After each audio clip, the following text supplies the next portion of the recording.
ഈശോമിശിഹായ്ക്ക് സ്തുതിയായിരിക്കട്ടെ. ആത്മീയ ഭോജ്യത്തിൽ നാം ഇന്ന് വിചിന്തനം ചെയ്യുന്നത്, പ്രശസ്തി കൊതിച്ചവരാണോ പ്രശസ്തരായത്? ദൈവവചനം നമുക്ക് നൽകുന്ന ഒരു കാതലായ സന്ദേശമുണ്ട്. കൊതിച്ചവർക്ക് അവസാനം നാശം വന്നു, കൊതിക്കാതിരുന്നവർ ലോകപ്രശസ്തരായി മാറുകയും ചെയ്തു.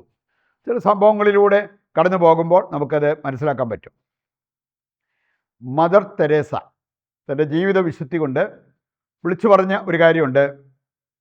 ഞങ്ങളെ ദൈവം വിളിച്ചത് വിജയികളാകാനല്ല, വിശ്വസ്തരാകാനാണ്. ഞങ്ങൾ ലോകത്തിൻ്റെ മുമ്പിൽ വിജയിച്ചു എന്ന് പറയാനല്ല, വിശ്വസ്തരായി ജീവിക്കാൻ, ദൈവത്തോട് വിശ്വസ്തരാകാൻ വിളിക്കപ്പെട്ടവരാണ് ഞങ്ങൾ. അവരാ ഒരു ലക്ഷ്യത്തോടുകൂടി ജീവിതത്തിൽ മുന്നേറി, ശുശ്രൂഷയിൽ മുന്നേറി എന്നുള്ളത് നമുക്ക് മനസ്സിലാക്കാൻ പറ്റും. ദൈവവചന വെളിച്ചത്തിൽ ചിന്തിക്കുമ്പോൾ നമുക്ക് പ്രധാനപ്പെട്ടത് പ്രശസ്തിയാണോ അതോ വിശുദ്ധിയാണോ? നമ്മുടെയൊക്കെ ലക്ഷ്യം വിശുദ്ധിയിൽ ജീവിച്ച് സ്വർഗത്തിൽ പോകാനുള്ളതാണോ അതോ ഈ ഭൂമിയിൽ എങ്ങനെയെങ്കിലും ഒന്ന് പ്രശസ്തരായ മതിയോ? മാനുഷികമായ ആ പ്രവണതയെ മറികടക്കുന്നില്ലെങ്കിൽ ഒരുപക്ഷെ നമുക്ക് സ്വർഗം പോലും നഷ്ടമാകാം. ഇത് വചനത്തിൽ നമ്മൾ കാണുന്ന ഒരു കാര്യമാണ്.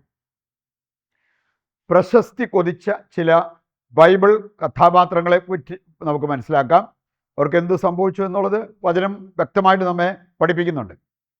ദാനിയേലിൻ്റെ പുസ്തകം 4-ാം അധ്യായം 30 മുതൽ വായിച്ചാൽ, നെബുക്കദ്നേസർ അവൻ്റെ പ്രതാപത്തിൽ ഉണ്ടാക്കിയ പട്ടണത്തെക്കുറിച്ച്, ബാബിലോണിനെക്കുറിച്ചൊക്കെ വർണ്ണിക്കുന്നത് നമുക്ക് കാണാൻ പറ്റും. അവൻ പറഞ്ഞു തീർന്നത്, സ്വർഗത്തിൽ നിന്ന് ഒരു സ്വരം കേട്ടു, നെബുക്കദ്നേസർ, നിന്റെ രാജ്യം നിന്നെ കൈവിട്ടു പോയിരിക്കുന്നു.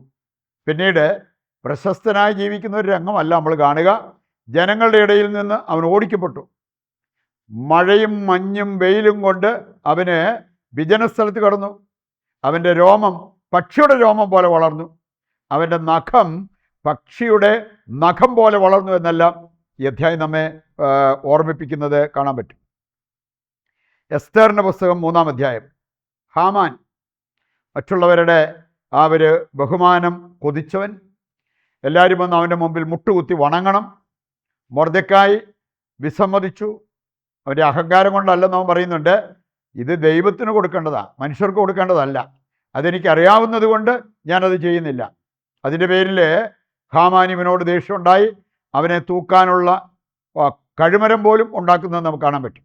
പക്ഷെ പിന്നീട് നമ്മൾ കാണുകയാണ്, ആ കഴുമരത്തിൽ തൂങ്ങിക്കിടന്നത് ഹാമാനാണ്, മൊർദെഖായി അല്ല. ദൈവം അത്ഭുതകരമായിട്ട് അവിടെ പ്രവർത്തിക്കുന്നതായിട്ട് നമുക്ക് കാണാൻ പറ്റും. 2 മക്കബായർ 4:23 മുതലുള്ള വചനങ്ങൾ, അതുപോലെ അതിൻ്റെ 13-ാം അധ്യായത്തിൻ്റെ 1 മുതലൊക്കെ വായിച്ചാൽ അവിടെ നമ്മൾ കാണുന്ന മറ്റൊരു വ്യക്തിയുണ്ട്, മെനലാവുസ്. പണം കൊടുത്ത് ഒരു ഹൈ പ്രീസ്റ്റ്ലി പൊസിഷൻ വാങ്ങിച്ചെടുത്ത ഒരു വ്യക്തി എന്ന് വേണമെങ്കിൽ പറയാം. കാശ് കൊടുത്ത് പദവി വാങ്ങിച്ചു. പക്ഷെ അവസാനം എന്താ സംഭവിച്ചത്? അവൻ്റെ അന്ത്യം പരിതാപകരമായിരുന്നു.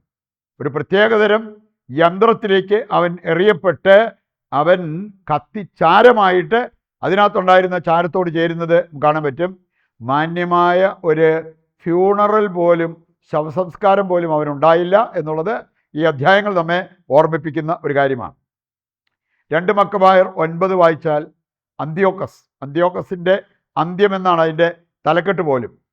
ജീവിച്ചിരിക്കെ പുഴുവരിക്കുന്ന ഒരു വ്യക്തിയായിട്ട് അവനെ കാണാൻ പറ്റും. അവനും പേരും പ്രശസ്തിയും കൊതിച്ചവനാണ്. അത് സമ്പാദിക്കാൻ വേണ്ടി വഴിവിട്ട് അവന് പ്രവർത്തിക്കുന്ന രംഗങ്ങളൊക്കെ ഈ 9-ാം അധ്യായം വായിക്കുമ്പോൾ നമുക്ക് കാണാൻ പറ്റും. 2 ദിനവൃത്താന്തം 16-ാം അധ്യായത്തിൽ ആസ, പേരും പ്രശസ്തിയും കൊതിച്ചവൻ, അവസാനം അവൻ്റെ ശരീരത്തൊരു വ്രണം വന്നിട്ട് അതൊന്ന് സുഖപ്പെടാൻ പോലും അവസരം കിട്ടാതെ അതുമൂലം മരിക്കുന്ന ആസയെ കാണാൻ പറ്റും. 26-ാം അധ്യായത്തിലേക്ക് വരുമ്പോൾ ഉസിയ, അവനും അഹങ്കാരപൂർവ്വം പ്രവർത്തിച്ചു. അവൻ പ്രശസ്തി കൊതിച്ചിരുന്നു. അവസാനം അവന് കുഷ്ഠരോഗം വന്നിട്ട് ജനങ്ങളിൽ നിന്നും ഒറ്റപ്പെട്ട ആ ഒരു അവസ്ഥയിലേക്ക് പോകുന്നത് 26-ാം അധ്യായം 2 ദിനവൃത്താന്തം വായിക്കുമ്പോൾ നമുക്ക് കാണാൻ പറ്റും. രണ്ടാമതായിട്ട് നമ്മൾ കാണുന്നത് യേശുവിനെ കുറിച്ചാണ്. അവൻ പ്രശസ്തി ആഗ്രഹിച്ചോ? ഒരിക്കലുമില്ല. പ്രശസ്തനാകാൻ പല അവസരങ്ങൾ അവൻ്റെ മുമ്പിൽ വന്നിട്ട് അതിൽ നിന്നെല്ലാം മാറിപ്പോകുന്ന യേശുവിനെ കാണാൻ പറ്റും. ലൂക്കായുടെ സുവിശേഷം 5:15. ജനങ്ങൾ അവൻ്റെ ചുറ്റും തിങ്ങിക്കൂടി.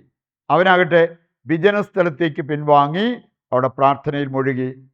എന്നിട്ട് അവൻ ലോക പ്രശസ്തനായി മാറുകയല്ലേ ചെയ്തത്. വീണ്ടും നമ്മൾ കാണുന്നുണ്ട് യോഹന്നാൻ 6-ാം അധ്യായം. രാജാവാക്കാൻ ജനങ്ങൾ തീരുമാനിച്ചു. അത് മനസ്സിലാക്കിയിട്ട് യേശു അവരുടെ ഇടയിൽ നിന്ന് മുങ്ങി. ഇന്ന് പഞ്ചായത്തിൽ ഒരു ചെറിയ കസേര കിട്ടാൻ, പൊസിഷൻ കിട്ടാനൊക്കെ ഓരോരുത്തരും പെടുന്ന പാട്. രാജാവാകാനുള്ള അവസരം മുന്നിൽ വന്നിട്ട് അതിൽ നിന്ന് പിന്മാറുന്ന, അതിൽ നിന്ന് രക്ഷപ്പെട്ടു പോകുന്ന യേശുവിനെയാണ് നമ്മളിവിടെ കാണുക. മത്തായി 8:19 മുതൽ ലൂക്ക 9:57 ഇവിടെയെല്ലാം നമുക്ക് കാണാൻ സാധിക്കും. ചില ആളുകൾ അവനിൽ നിന്നും അനുഗ്രഹം പ്രാപിച്ചു വരും. നീ എവിടെ പോയാലും ഞങ്ങൾ വരാം, നിൻ്റെ കൂടെ വരാം, നിനക്ക് പേരും പ്രശസ്തിയും ഉണ്ടാക്കാം. പക്ഷെ അവരെ ആരെയും കർത്താവ് അനുവദിക്കുന്നതായിട്ട് നമ്മൾ കാണുന്നില്ല. മത്തായി 8:4 വചനം എടുത്താൽ അവിടെ നമ്മൾ കാണുന്നുണ്ട്, കുഷ്ഠരോഗിയോട് കർത്താവ് പറഞ്ഞെന്താ, നിനക്ക് സൗഖ്യം കിട്ടിയ കാര്യം ആരോടും പറയരുത്. ഞാൻ നിന്നെ സുഖപ്പെടുത്തി എന്നുള്ളത് നീ ആരോടും പറയണ്ട. താബോർ മലയിൽ കണ്ട ദർശനം, അത് മത്തായി 17:9 വായിച്ചാൽ നമുക്ക് കാണാൻ സാധിക്കും. നിങ്ങൾ ആരോടും ഈ ഒരു കാര്യത്തെക്കുറിച്ച് പറയരുത് എന്ന് കർത്താവ് നിർദ്ദേശിക്കുന്നത് കാണാൻ പറ്റും. ഇങ്ങനെയെല്ലാം ചെയ്തെങ്കിലും ലോകപ്രശസ്തനായി മാറിയ യേശുവിനെയാണ് നമുക്ക് മനസ്സിലാക്കാൻ പറ്റുക. അവസാനമായിട്ട് നമ്മൾ ചിന്തിക്കുന്നത്, വിശുദ്ധരെ ദൈവം പ്രശസ്തരാക്കി. അവരാരും പ്രശസ്തരാകാൻ കൊതിച്ചവരല്ല, ദൈവം അവരെ പ്രശസ്തരാക്കി. നമ്മുടെ നാട്ടിൽ ജീവിച്ചിരുന്ന ചില വ്യക്തികളെ, വേണമെങ്കിൽ നിസാര എന്ന് ലോകത്തിന് കരുതാമായിരുന്ന ചില വ്യക്തികളെ ലോകപ്രശസ്തരാക്കി. അൽഫോൻസാമയുടെ കാര്യം, മറിയം ത്രേസ്യയുടെ കാര്യം, യൗപ്രേസ്യാമയുടെ കാര്യം, ഇതൊക്കെ ചിന്തിച്ചു കഴിഞ്ഞാൽ നമുക്ക് കാണാൻ സാധിക്കും അവരെയൊക്കെ ദൈവം ലോകപ്രശസ്തരാക്കി മാറ്റി എന്നുള്ളത് നമുക്ക് കാണാൻ പറ്റും. ഒരു ആബട്ട് വിശുദ്ധ ഗൈൽസ്, അദ്ദേഹം ഇങ്ങനെ ജനങ്ങളുടെ ഇടയിൽ പെടാതെ കടൽ തീരത്ത് അവിടെ താമസിച്ച് വിശുദ്ധ ജീവിതം നയിച്ചപ്പോൾ ആളുകൾ അത് മനസ്സിലാക്കി അവിടെ തിങ്ങിക്കൂടി.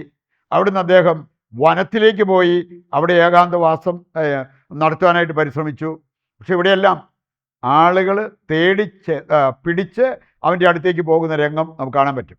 അവനായിട്ട് ഫേമസ് ആകാൻ ആളുകളെ വിളിച്ചു കൂട്ടിയതല്ല, ദൈവമായിട്ട് അവിടെ പ്രവർത്തിക്കുന്നത് നമുക്ക് കാണാൻ പറ്റും. വിശുദ്ധ ബെനഡിക്റ്റ് സുബിയാക്കോ പർവ്വതത്തിൽ 3 വർഷക്കാലം ഒറ്റയ്ക്കിരുന്ന് പ്രാർത്ഥിച്ചു. ആളുകളിൽ നിന്നെല്ലാം വിട്ടുനിന്ന് നമ്മൾ കാണുന്നു ദൈവം അവന് അസാധാരണമായ സിദ്ധികൾ കൊടുത്തു. ലോകപ്രശസ്തനായിട്ട് വിശുദ്ധ ബെനഡിക്റ്റ് മാറി. ഈജിപ്തിലെ വിശുദ്ധ മറിയത്തിൻ്റെ കാര്യം, അതുപോലെ ഈജിപ്തിലെ വിശുദ്ധ അന്തോണിയുടെ ജീവചരിത്രം വായിച്ചാൽ ഇവരാരും ലോകം അറിയപ്പെടാൻ ആഗ്രഹിച്ചവരല്ല, ദൈവമായിട്ട് അവരെ ലോകത്തിന് വെളിപ്പെടുത്തി അങ്ങനെ ലോകപ്രശസ്തരായി മാറിയവരാണ്. ഈ ഒരു കാഴ്ചപ്പാടാണ് നമുക്കുണ്ടാകേണ്ടത്. ആ ഒരു കാഴ്ചപ്പാടിൽ ജീവിച്ച് ദൈവത്തിൻ്റെ കണ്ണുകളിൽ സ്ഥാനമുണ്ടാകുവാൻ ആഗ്രഹിച്ച് പ്രതിഷ്ഠാ ജപത്തിൽ പങ്കുചേർന്ന് നമുക്ക് പ്രാർത്ഥിക്കാം. ദൈവത്തിൻ്റെ വചനം ഹൃദയത്തിലേക്ക് ഏറ്റെടുത്തവരാണ് നമ്മൾ. ദിവ്യകാരുണ്യത്തിൻ്റെ ആശീർവാദത്തിനായിട്ട് നമ്മൾ പ്രാർത്ഥിച്ചൊരുങ്ങുന്നു. നിങ്ങളുടെ പ്രത്യേക നിയോഗങ്ങളെല്ലാം ഈ അൾത്താരയിൽ സമർപ്പിച്ച് ദൈവത്തിൻ്റെ അനുഗ്രഹത്തിനായിട്ട് യാചിക്കുക. നമ്മുടെ പ്രാർത്ഥനാ നിയോഗങ്ങൾ കർത്താവ് കൈക്കൊള്ളുന്നു എന്ന വിശ്വാസത്തോടെ ദൈവത്തെ സ്തുതിച്ചുകൊണ്ട് ദിവ്യകാരുണ്യത്തിൻ്റെ ആശീർവാദം നമുക്കിപ്പോൾ സ്വീകരിക്കാം. യേശുവേ നന്ദി, ഹല്ലേലൂയ. യേശുവേ ആരാധന, യേശുവേ നന്ദി, യേശുവേ സ്തുതി.